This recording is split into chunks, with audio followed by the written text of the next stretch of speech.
The Old Arnold Estate. Due to its truly haunting nature, it has become the starting point to an entire film universe. They say The Conjuring is based on a true story, but what is that true story? Today we dive into the ghostly history of the Conjuring House. This is Red Web.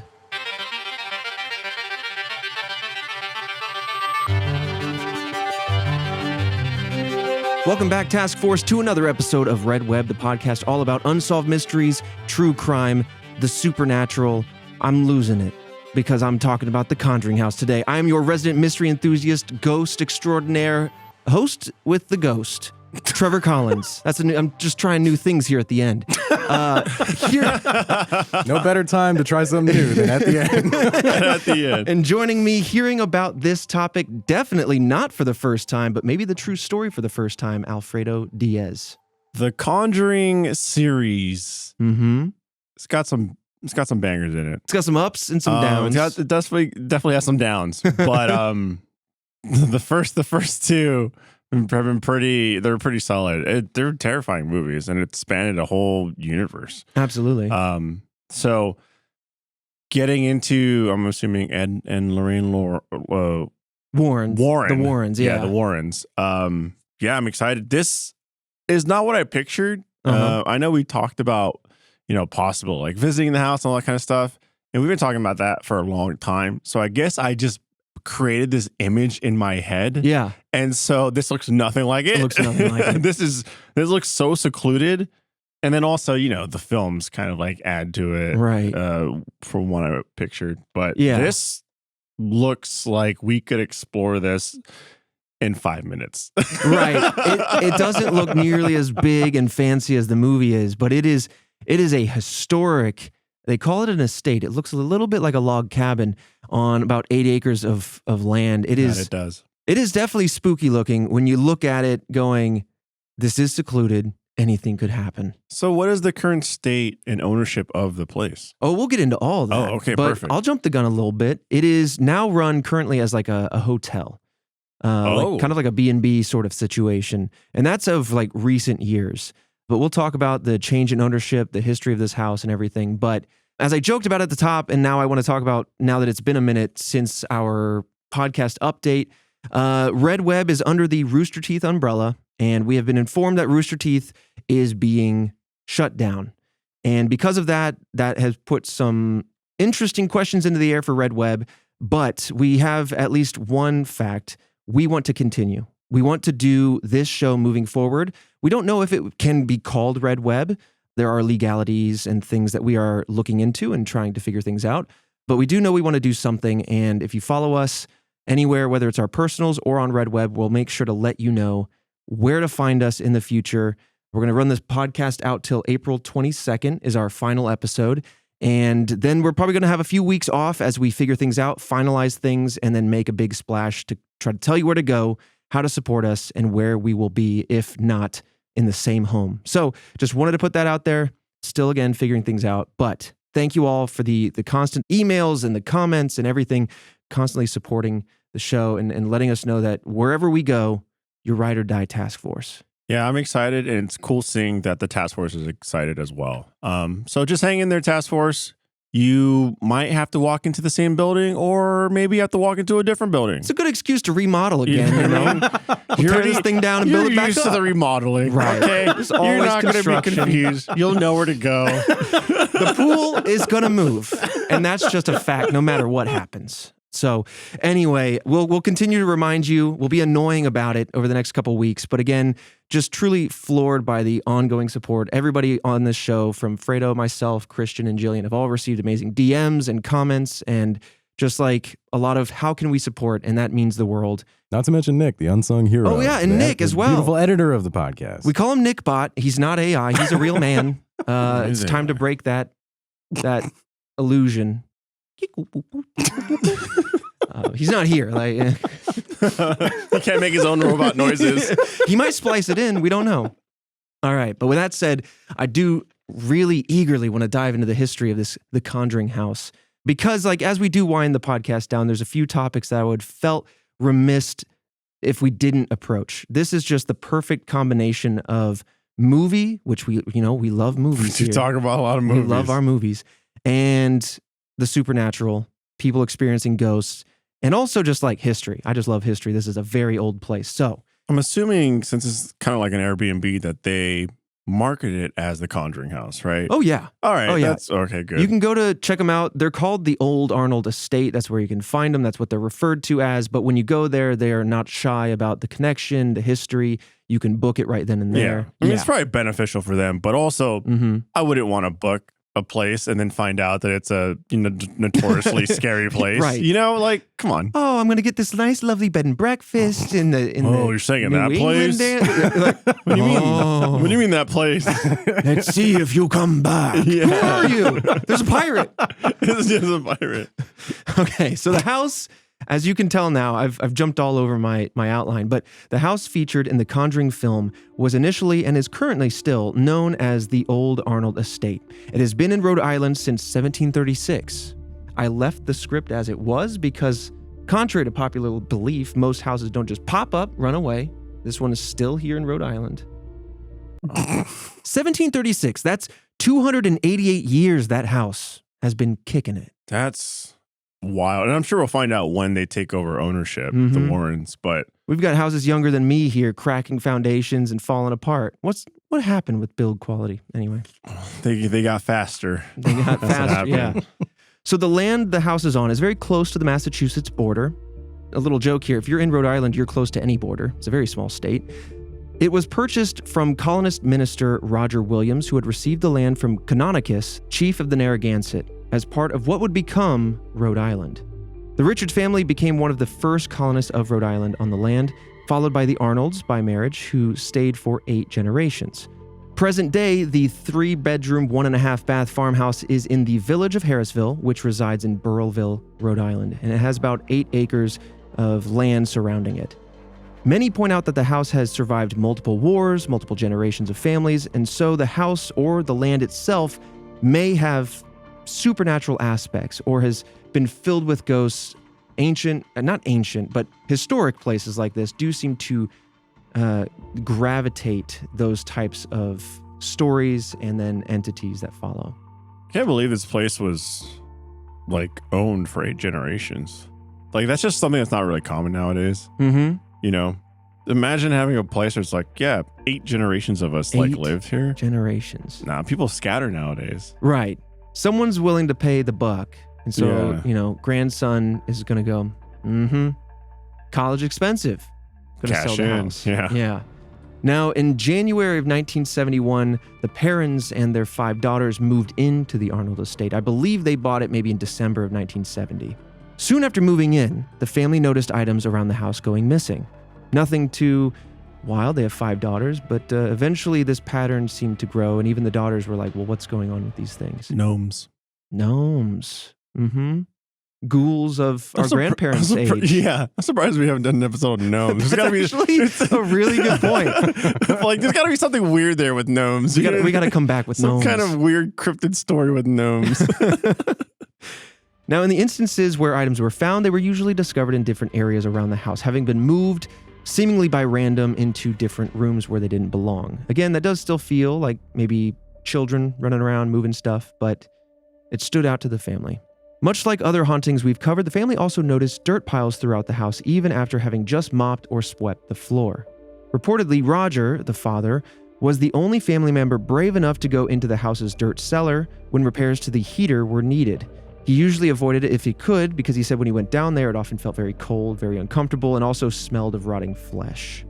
When he would return to the main house, sometimes the cellar door would open suddenly on its own. Similarly, when the girls would play in the attic, sometimes the door would close on its own and lock them inside. No, hell no. Yeah? The door eeks closed on you, and then you just hear the little rattle of the lock shift closed? This house ain't that big. I'm out. You going out the window or kicking the door down? I'll jump out that window. Window first? I'll bust an ankle. I'm locked in. But what if you kick it? You got good, strong feet now. I do. You've been working out. I feel like I bust my butt no matter which way. Jumping out the window, I'm, messing up an ankle. Kicking the thing, I don't know. I'm Kicking the thing, messing it up an ankle. messing up an ankle, a knee, or whatever. But I mean, I'm gone and I'm setting the house on fire. It looks like it's easily set on fire. Oh, yeah, absolutely. That's the old spider in the cabinet protocol. Just burn it all down. I just wouldn't, man. Like, I don't know. You got weird stuff like that going on, and then all of a sudden doors are locking. It's just gonna get worse, right? Yeah. It's like it's not gonna just get better. I'm always so surprised when families just kind of become accustomed to those sort of things. I'm like, oh, that's normal. The door closes and locks us in all the time. Like, I don't know if I'd get comfortable with that. Yeah, there's families that have, or even we've done episodes where people are like, yeah, we just kind of lived with it for years, and I'm like, hell no. Yeah, no, no. No. So, along with these oddities, some of the parents saw several instances of ghosts and visions of what they came to assume were the previous residents of the house. So, let's break down kind of quickly what some of those entities were. You had the first group of 3 spirits. They would always appear together as a father, son, and a dog, always seen at the top of the stairs leading to the 2nd floor. Oh, very rarely we talk about ghost dogs. I need more ghost dogs in these stories. If the house was haunted with just a bunch of pets, I'm chilling. Then the doors can open and close. They're just nosing their way in. That's true. Dogs don't lock doors, though. Well, at least, no, they don't. Oh, no. What if it's a demon kind of like trying to get cozy in with you by pretending to be a dog? Yeah, that's terrifying. Oh, God. Christian hated that. So that was the first group, always seen at the top of the stairs leading to the 2nd floor. And then Andrea, the eldest daughter of the 5, claimed to have seen a ghost of herself. But this iteration of herself was kind of in historic clothing, maybe like 18th century clothing. How would you feel if you saw yourself? Honestly, my brain would break, because you have like your normal, kind of like your normal thoughts of how it's supposed to go, right? Like if you got haunted tonight, you have some preconceived notions of how that's supposed to go. Right. If I start seeing myself, I don't know. If I start seeing a ghost dog, I'm confused. You know what I mean? I'm like, okay, you're throwing some new stuff at me. Right. I don't know how to handle this. Not that I knew how to handle it in the first place, but like now I really don't know. That's a great premise to a movie. You just go like, oh, we're going to hang out in the haunted house tonight. We know what what to expect. And then you see a doppelghost. And you're like, wait a minute, this is not at all what I expected. And then it goes off in a totally different direction. Yep. Okay, another commonly seen ghost was a woman with a broken neck. Oh, no. Yeah. April, the youngest of the daughters, saw a boy in her closet. This, I believe, was actually in some form seen in the Conjuring movie. Right? Because there was the hide noise and seek. in the closet. Yeah. Yeah. And then there's like the entity sat up on top, like the woman. Ooh, that scene freaked me out. But she saw this young boy in her closet. She found out his name was apparently Oliver Richardson, and they became friends. She kept their friendship secret from the family for quite some time. We don't really know how long, but that's as the story goes. See, I don't like that. Because now you have like secret I don't know. That's just, you got to get out of the house, right? Now I feel like if I have kids, I got to just like bring them into a room and interrogate them. You got any secret friends? I know you got a secret friend. I heard you. And you're like, no, I don't have one. That's how you make them secret. Cool, he didn't break. He has no secret. He has no secret. He has no secret friends. We're good. I can't be having, my kids can't be talking to ghosts, okay? You got to show them a lot of these movies. A lot of them feature kids thinking they have like imaginary friends. Yeah. I remember when I was a kid, me and my sister would tell my dad that we saw faces in the ceiling all the time. And I don't know why we stayed in that place we were living at. If I told we did it multiple times. And we go on ghost hunts with this person. Yeah. He's a vector. He attracts them. Don't say that. He does run off with you though. That's true. Wait, no. You're still the vector, I think. It can't be me. You don't need to go that far. Because when I was alone, he was with you, and that's when you had flashlight situations happening with USS Horn. Oh, that's true. That did happen. Yeah. Now, the kitchen appeared to be the most active place in the house, with Carolyn once cutting into an orange that oozed blood, and the daughters seemed to consistently see a strange woman in the window of the kitchen. These are all deeply unsettling things that we're just kind of accepting as normal, it seems. Now, reportedly, their beds would often be lifted off the ground, particularly Carolyn's, who is the mother. Whatever entity was causing this kind of strange occurrence seemed to focus more on Carolyn. Some of these seem to be apparitions. It's just something to see. But this one in particular seems to be messing with things physically. Yeah. And it seems to focus on her. And it even reportedly attacked her. One night, Carolyn felt what she believed to be a muscle spasm in her calf while laying on the couch. And when she looked down, she saw blood on her leg, but couldn't figure out the source of it or what caused this. Get out of the house. Also, it mirrors the movie because the mom, that was the one she was like possessed or whatever. Mm-hmm. Don't like it. I don't. There's just way too much here. I just don't understand. Look, people are just built different, I guess. Or I don't know the situation. Maybe they couldn't move, but I'd sleep outside on the floor. There's no way. You got like is this connected? I'm looking at like the two. Looks like there's like a primary house and then, it's not, it's bigger than a shed, but it looks like there's two buildings. I believe they are connected. Yeah, it does look like it. Yes, it is. Yeah. I mean, there is a main house. Yeah, it is connected. It's just weird seeing them offset. So we're looking at like two essentially like huge cabins, but they're offset. so it's just weird because like if you go between the two, there's I guess a narrow entrance as opposed to the whole house. Yeah. So that gap where one half seems smaller and one seems bigger could be, and I don't know the order, Christian's looking into it now, but like which side was added onto. I believe one side is like the original and the other has been added on at some point. That's true. This has been around for a long time, so they probably just built upon it. Well, Christian looks into that. I want to go back to Carolyn, who kind of looked into the history of this house. She's experiencing all this extra stuff, and so she's going, okay, well, is there reason for this? And she found evidence in the Black Book of Burrillville that many of the previous owners died in tragic ways. This book contains a list of deaths in this area, and while many of the stories are true in this text, some historians have pointed out that not all of these are true. So basically, one can't just assume that everything in this Black Book is true and that, they could be fabrications or exaggerations or what have you. Basically, it's not a de facto point of evidence. Yeah. But to cite some of the things that she found, there were multiple accidents, drownings, and suicides on the Arnold Estate. Susan Arnold ended her own life at the age of 93. Prudence Arnold was sexually assaulted and murdered in 1849, and John A. Arnold ended his life in 1911. Oof. It's bad juju on these grounds. A lot happening. But also, let's see, 93. I don't know what year that would have been. That's very interesting that someone would, you could end your life at any point in time. But it's usually not at the age of 93. Yeah. We don't know the nature of it, if it's grief or otherwise, But it is interesting. Again, we don't know how much is true and how much is not, but like these three incidences seem relatively far apart. I think it's just going to happen when you go back far enough in a place that's old enough. That's true. Some death will happen. Yeah, if you had a place that's there for hundreds of years, then yeah, of course. Yeah, but these are more violent, right?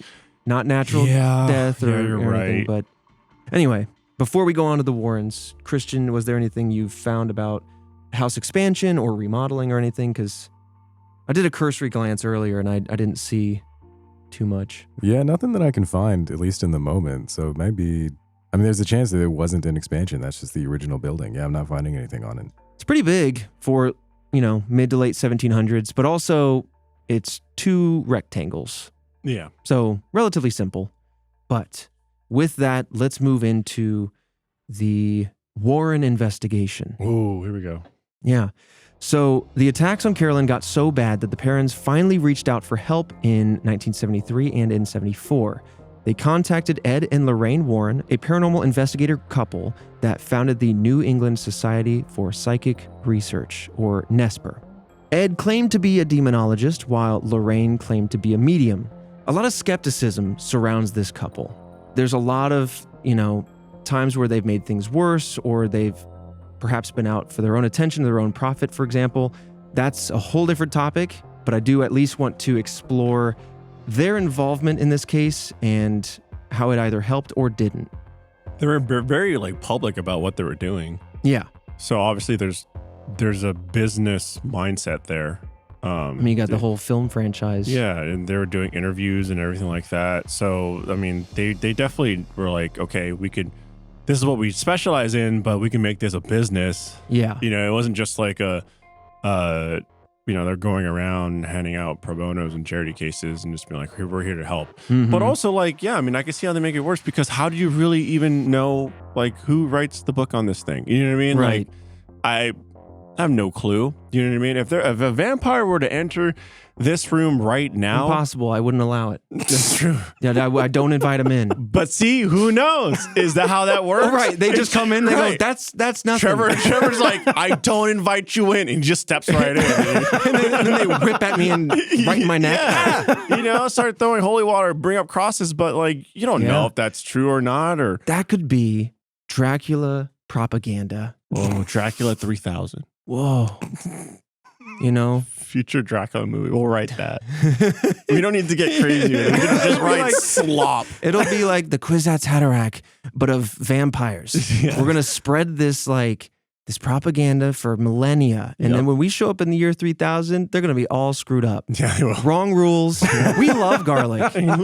Steaks don't matter. Hearts don't beat, Yeah, I mean, it could easily make things worse because, again, this is kind of the center of the drama. A lot of the families do believe in what they're experiencing. And sometimes when they come in, they are trying to help, but sometimes they can make it worse by painting a darker image.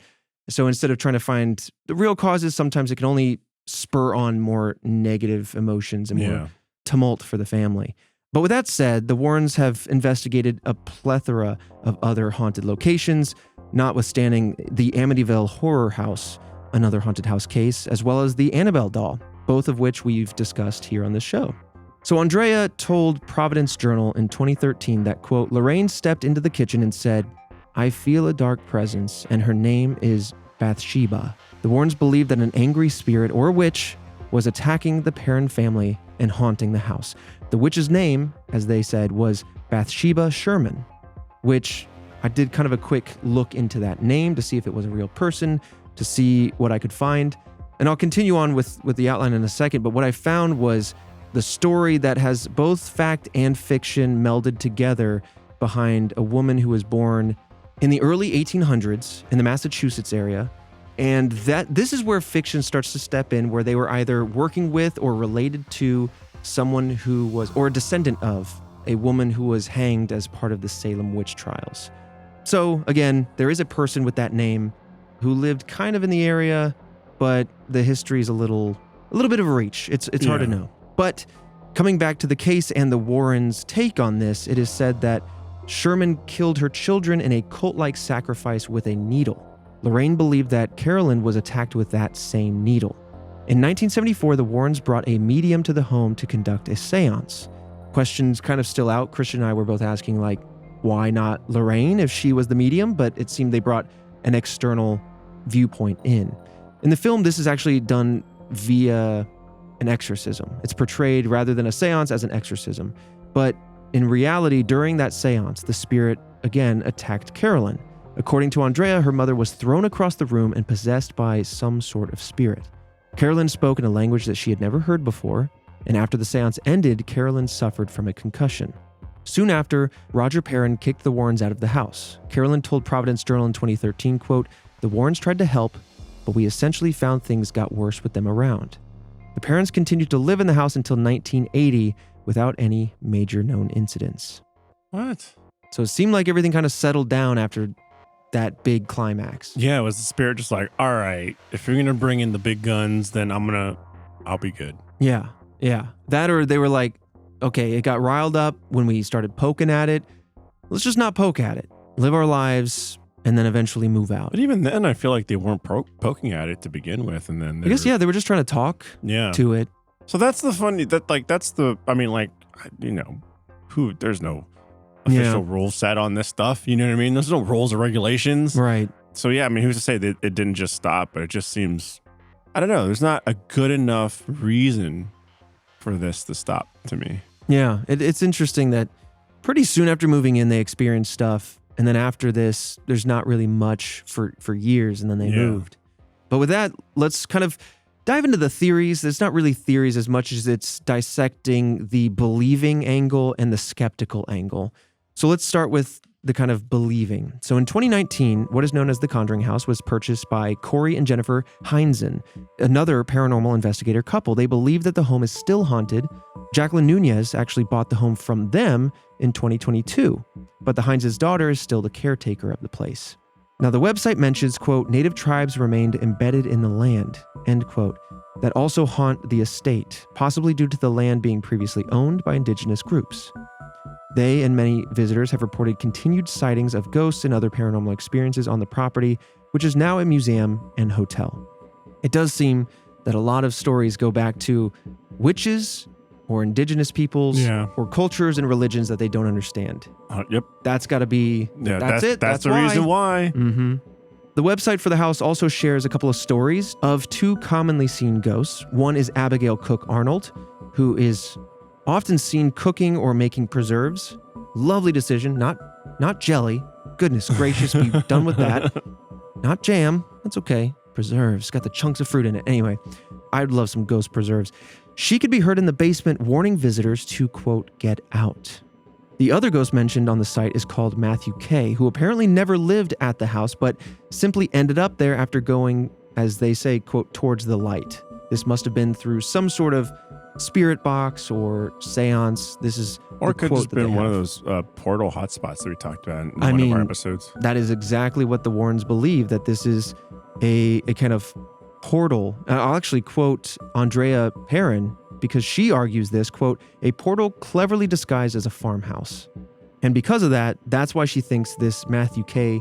might have landed or ended up at the Arnold Estate. Though other people believe that it's very common for ghosts to end up at places like this if they spent a large sum or a significant portion of their lives there. Oh. Yeah, I could see that. Maybe just revert back to where, like, it's familiar to you. Yeah. That, or it's like you left kind of a residual impression in time. Yeah. Or ghosts are just some sort of fourth dimensional connection to the past, like all of time's happening all at once in some dimension. Mm-hmm. And so, I don't know, this sounds a bit pseudoscience, but it's viable in some sense that we could be in this room, but 100 years ago, something else was happening right here, and those energies may be like you know, how sometimes we talk about echoes. Yeah. There's no way to scientifically prove that at this moment, but it's a fascinating theory that intrigues me. I would love to be able to prove that, but...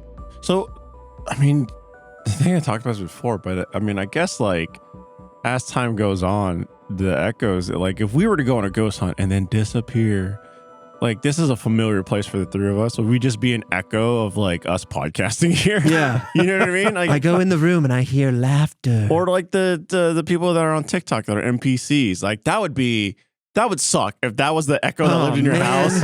Yum. Yum. Oh my God. I went to this New York street corner. Vlog 21, the year 2198. The location, street corner in New York. Ghost, evidence, spirit box says, thanks for roses. Thanks for roses. Right? Because like, I mean, that's what it would be nowadays. Yeah, that's true. We get warnings, you know, we get scratches. What if in the future there's not warnings of getting out? It's more just like, stop the stream. I need to eat. Dude, yeah. I mean, thanks for the roses. Yeah. Like, oh, I mean, like every night live. at 1 o'clock, this ghost goes live in my living room and streams. You know what? Like if we got influencer ghosts, I'm here for it. But like, what brands are the ghosts talking about? That's true. But also, like, if echoes of ghosts are real, that's, you know, that would be echo. Yeah, that's true. I think a big, you know, counterpoint to all that is, why is it when you could go internationally? It seems to be, I'm centering my mindset right now on American television, so English. But why is it when you go international, especially when you look historically, people aren't speaking English? Why is it that a lot of the times the ghosts are speaking English? Yeah, true. Sometimes, not always, right? But I have seen that where like they'll go to like an old castle in France, and you're like, they're not going to be speaking English there, probably. Wouldn't.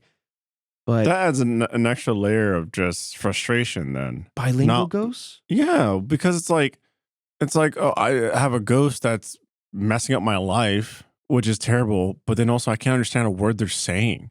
Oh, no. I'd be like, I can't slow down. Google Translate isn't going fast enough. Like, it's frustrating. Yeah, I can imagine. Like when English is old and done, and we like in 500 years have a different iteration of it. Maybe they'll hear our laughter, but they won't get our jokes here in this room. That's true.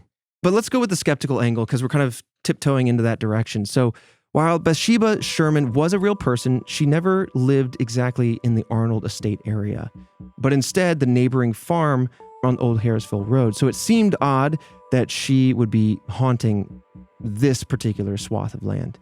Again, you could make the same point about Matthew K. with Bathsheba, but someone said that Bathsheba hanged herself in the estate's barn, though her obituary states that she died of, quote, paralysis.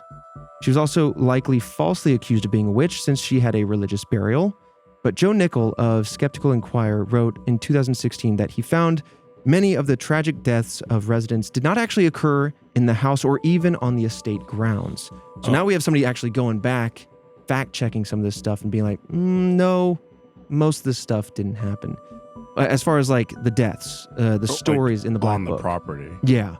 Though again, you could argue that ghosts could haunt any location at any time. If you spent the time there, it's the same thing again that we said about Matthew K. It's also possible that some parts of the parents' story were exaggerated in order to make money, right? In which case, I point to Andrea selling her book called House of Darkness, House of Light.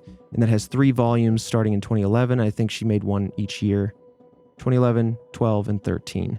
So it's kind of a long con to wait for almost 40 years, almost 30 years to sell a book. But again, it's something you got to bring up because everyone's got a story to tell, especially when the Conjuring movies are coming online, and it's blowing up. There are ways to capitalize. Monetization happening, and yeah, I mean, I could see that, right? Like, we have our little podcast. We do some like side stuff, a part of Red Web that are bigger, like case files. We have our ghost hunts, but if we were to like find something and all of a sudden we're writing a Red Web book, and rightfully so, people would be like, I don't know if I believe that. It'd be like, well, I felt like I was touched on the arm, but maybe it was like a muscle spasm, or maybe it was just like one of the gear. But instead, I made it into I was grabbed by a ghost and thrown across the room. And I mean, so again, that's a conversation that you always have to have in these moments. Like I want to suspend disbelief because I'm fascinated by what could be. And it's fun. It's very fun. But also you have to look at it pragmatically too. Is there an incentive to exaggerate the story for attention? Or is there a desire to soften the story? Everyone's got an angle, right? The other fact of the matter is that we're only really aware of Andrea and Carolyn's perspectives, as the other family members didn't really share their experiences publicly, and as far as we could find anyway, beyond what Andrea and Carolyn had shared. So if you see another family member talking about stuff, it's probably because their mom or their sister had already kind of talked about that. So Nickel, who was part of Skeptical Inquirer, also theorized that Carolyn's belief in the paranormal influenced the parents' daughters, and possibly after the threat of divorce, Roger came around to the idea of, again, leaning into the paranormal of what's happening around. Therefore, the ghost boy, Oliver, may have simply been an imaginary friend, but because of the belief of the paranormal, might have evolved into it being an actual entity. Now, here's what's interesting. In 1987, the Arnold Estate was purchased by Norma and Jerry Sutcliffe. They had no experience with ghosts, but received many unwelcome visits after the Conjuring movie came out. So they were there for quite some time, relatively peacefully. No real spooky encounters to speak of. However, this is really interesting. The Sutcliffes said that the cellar door would open on its own, and the attic door would sometimes close and lock people in. Now, they believed that this was due to temperature fluctuations, warped doors. Of course, if it's being built in the late 1700s and lasting until now, it can easily warp or deteriorate, or just have different craftsmanship quality across the house. But they had a more pragmatic answer to it. But after all, this estate would be 200 years old by the point of them purchasing it. Wow. Let alone today. Wow. Yeah. It's possible that this was the reason they sold the house to the Heinzens in 2019. Again, that was a group of investigators, people that were much more enthusiastic about the place. And now again, kind of thinking a little bit cynically now, it's okay. For a few years, it was in the hand of paranormal investigators. Yep. Now it's transitioned again, but now it's kind of like a museum plus a hotel plus a come investigate. So it has almost become an investment into the story. So again, the story begets money. And so that's not to say that the story isn't real, for the people that believe. But for me, it gives me at least a little pause to think a little bit more about it, if that makes sense. No, I completely agree. I mean, it's turned into just kind of like a place for profit. Yeah, but fascinating story nonetheless. And it certainly had its pull on us last year when we did a poll with you guys, Task Force, on if we were going to go here or if we were going to go to the USS Hornet for our Halloween special. Yeah. I'm really happy with how the USS Hornet came out because you finally started to get some stuff, some interesting experiences. But surprisingly, though, everyone wanted the Hornet. Yeah, I thought they were going to go hard on this. Conjuring House for sure. Yeah, but the Hornet was definitely its own kind of beast. Yes, it was. And I walked away with a piece of Neil Armstrong. You did. And then, you know what? Even in this, the outline, it says, spirits go to a place of great import to them where they've spent significant time. And what's more significant than being rescued? You landed on the moon. You're kicking it on the moon. You come back to the earth. You land in the ocean and a boat picks you up. What's more significant than that boat saving you from your moon landing in the ocean? I think he's there. But guys, don't... If he's there, he's mad about it. Well, rest assured, he's no longer there if you visit the USS Hornet. I have exorcised Neil Armstrong from the premises. He now resides with me in a mason jar filled with M&Ms. Take that with you. It was a deleted scene. Because it was ridiculous. It was because it shattered the tone of the investigation, but he is with me. But that's what this man did. You might have seen him on the Case Files set. Yeah. I will have to make sure I grab him before he is owned by Warner. If Warner Brothers wants a ghost, they can file him away. I gave our parent company a ghost. That's my book. Take it. Come on. Take it. Anyway, this has been a really interesting one, Fredo. Like, any closing thoughts? I know it's been a minute since you've probably seen the movie, but any other parallels that you can identify between? No, honestly, I thought there would be more about the Warrens and their little room of trinkets and stuff like that. Yeah. But was that just mostly movies? No, that's real. Basically, every location they went to, they took a piece. From it, yeah. And I don't know if that was because they were like, let's focus all the spiritual energy into this item and then take it. Ugh, dangerous. And then honestly, maybe that's why they continued to live there till 1980. Because even though they said the Warrens' presence made it worse, maybe they felt a bit cleansed after they left. Yeah. And so maybe and again, that could be psychosomatic or it could be real. But yes, they do have a museum. I think it recently moved. It was over in Connecticut. It might still be, but it was at their house on that property and has since moved.